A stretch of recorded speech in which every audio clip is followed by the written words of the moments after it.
We are going to begin writing awesome paragraphs in just a little bit.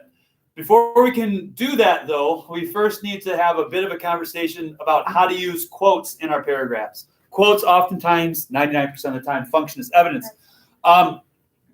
You as writers right now, probably in years past, people of your age, have the same limitation with writing their paragraphs. In that, you are generally very good at finding quotes by smart people saying smart things. So when people go to write their research papers or write their papers in general, you find great quotes 100% of the time. But when it comes to analyzing or discussing those quotes, oftentimes things go off the rails and really quick.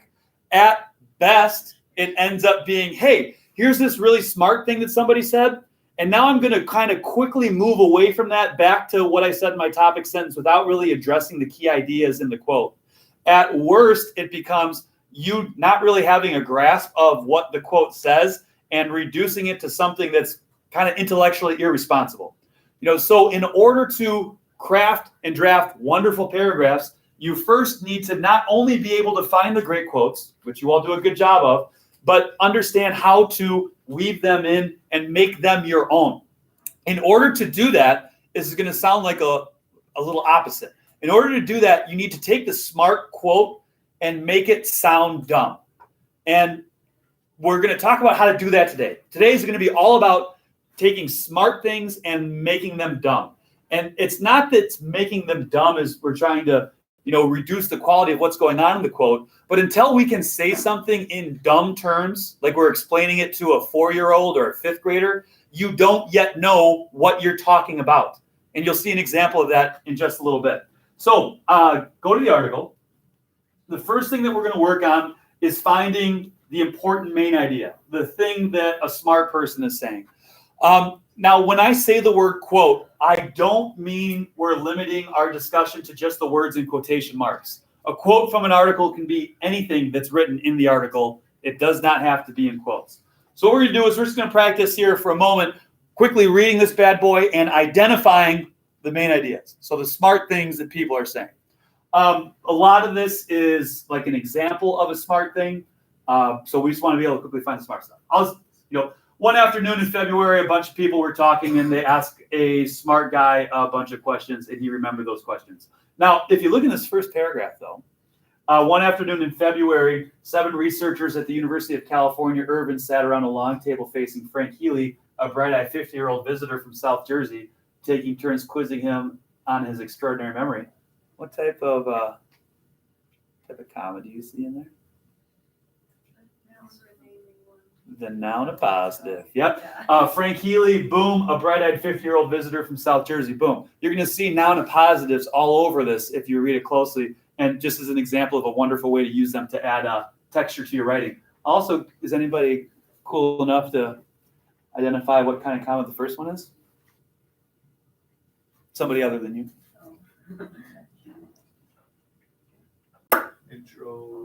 Intro phrase. Big time, Denninger. Yep. So one afternoon in blah, blah, blah, blah, blah. So that's just fun stuff. Anyway, they talked to this guy. They asked him what he ate. Healy, one of 550 confirmed people in the United States with highly superior autobiographical memory and uncanny ability to remember dates and events. Also a noun and positive comma. Providing more focus to highly superior autobiographical memory.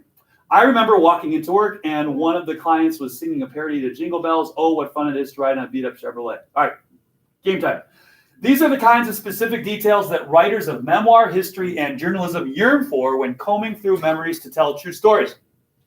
But such work has always come with the caveat that human memory is fallible. Now scientists have an idea of just how unreliable it can actually be.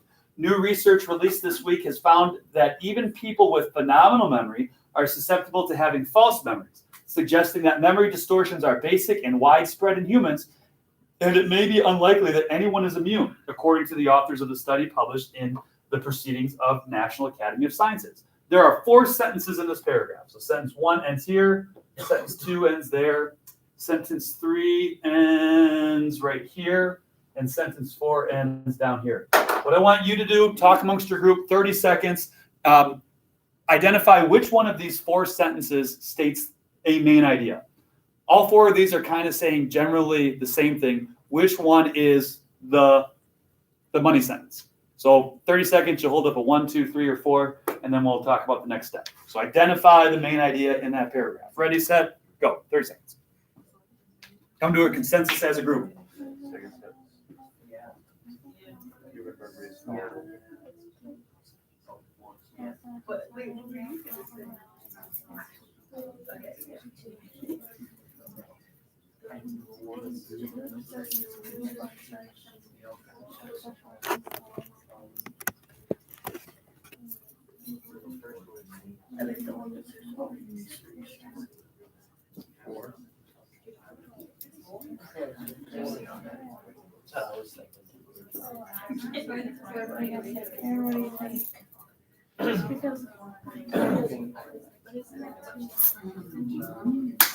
Alrighty. Hold up a hand. What do you got? 4, 4, 4, 4, 4, 4, 2. That 2 over there? 4. A reluctant 4. All right. It is 4. Why 4? That one is talking about how it's talking about how everyone can have false memories and stuff, and not just like just normal people, essentially, which is kind of the whole point of the thing. Okay, if you look at sentence 2, but such work has always come with the caveat that human memory is fallible. That sounds like it's a main idea. Human memory is fallible. But then the next sentence complicates it. Now, scientists have an idea of just how unreliable it can actually be. And then this 4th sentence answers what question? How unreliable is human memory? And then it states it's not only unreliable for just like general population, even people who are bona fide memory enthusiasts have an unreliable memory. Does that make sense? Okay, so that's what's coming on in here. Now, what we need to do is take this thing and make it sound dumb. An example of that, some of you might be tempted to say, in your writing, use this quote: the caveat that human memory is fallible. Now, how many of us know what the word caveat means? How many of us know what the word fallible means? Okay, so if you're using that quote in your paper and you don't know what 2 of the most important words are meaning, are you going to be able to use that quote accurately and well? No, you are not. Okay, so what we need to do is take this and we need to dumb this bad boy down to the point a 3rd grader could understand it. Now, if we're talking about sentence 4, I'm going to give you an example of how dumb you can be right now. Okay, if I said, me paraphrasing sentence 4 was, people know remember things good. Okay, why is that wrong? It is the point. People know remember things good.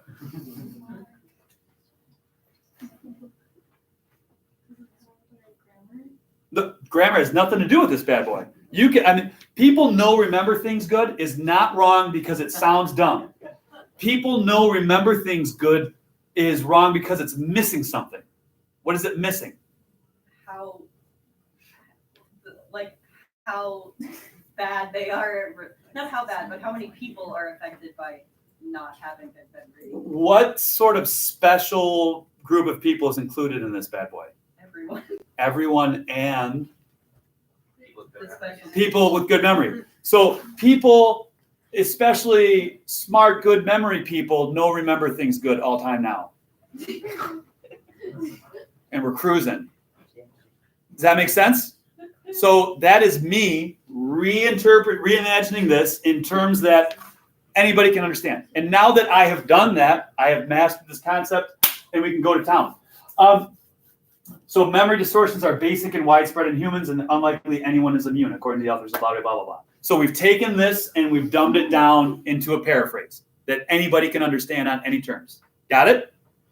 Okay, now what I want you to do in your group is go down to these 2 paragraphs. So the one that begins UC Irving and holy moly. Okay. All right. So we have these two paragraphs. In these two paragraphs, there is a grand total of one main idea. So you're going to raise your hand twice as a group. The first time you're going to raise your hand and you're going to point out to me which sentence in these two paragraphs states the main idea. The second time you're going to raise your hand and you're going to give me your dumbed down version, your paraphrase of the smart person talk. It's going to be hard because there are some words in that smart person talk that are important to unpack in order to make it dumb. So that'll kind of be the complication. Anybody have any questions? Again, first raise is to point out this main idea sentence. Second raise is to give me your dumbed down version of it. Got it? Ready, set, go.